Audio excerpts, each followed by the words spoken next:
அப்படின்ற மிக தரமான படத்தை கொடுத்து எல்லாரையுமே தாம் பக்கம் திரும்பி பார்க்க வச்சவர் இயக்குனர் மோகன்ராஜா. இவர் அடுத்ததா இயக்கிட்டு இருக்கிற படம் வேலைக்காரன். இந்த படத்தோட ஃபர்ஸ்ட் லுக் போஸ்டர் ஜூன் 5ஆம் தேதி ரிலீஸ் ஆச்சு.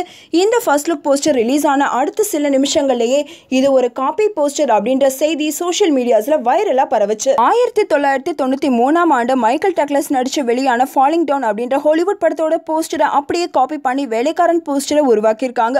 2 போஸ்டர்களுக்கும் 6 வித்தியாசங்களாவது இருக்கும் அப்படின்னு சோஷியல் மீடியாஸ்ல கிண்டல் பண்ணிட்டு இருக்காங்க. பல மீம்ஸ்கள் வெளிவந்து கலக்கிக்கிட்டு இருக்கு. சிவகார்த்திகேயன் பெண் வேடத்துல நடிச்ச ரெமோவுக்கு கூட அதிக மீம்ஸ்கள் வந்ததில்ல. ஆனா வேலைக்காரனோட ஃபர்ஸ்ட் லுக் வெளியான அடுத்த நிமிஷமே மீம்ஸ்கள் வர ஆரம்பிச்சிருச்சு. மைக்கேல் டக்ளஸ் கையில துப்பாக்கி இருக்கு, ஆனா சிவகார்த்திகேயன் கையில அதுக்கு பதிலா அருவாள் இருக்கு. மைக்கேல் டக்ளஸ் கண்ணாடி போட்டிருக்காரு, ஆனா சிவகார்த்திகேயன் கண்ணாடி போடல. மைக்கேல் டக்ளஸ் கையில சூட்கேஸ் இருக்கு, ஆனா சிவகார்த்திகேயன் கையில லேப்டாப் பேக் இருக்கு. டக்ளஸ் ஐடி கார்டு போடல, ஆனா சிவகார்த்திகேயன் ஐடி கார்டு போட்டிருக்காருன்னு சோஷியல் மீடியாஸ்ல இதை பத்தி கம்பாரிசனும் நடந்துட்டு இருக்கு. வேலைக்காரன் படத்தோட டைரக்டர் மோகன்ராஜா போஸ்டரை மட்டும் தான் காப்பி அடிச்சிருக்காரு, கதையை காப்பி அடிக்கல அப்படின்னு நம்ம எல்லாம் நம்புவோம். இந்த நியூஸ் உங்களுக்கு பிடிச்சிருந்தா லைக் அண்ட் ஷேர் பண்ணுங்க. உங்க கருத்துக்களை கமெண்ட் பண்ணுங்க. மறக்காம டிவி ஃபார் யூக்கு சப்ஸ்கிரைப் பண்ணிடுங்க.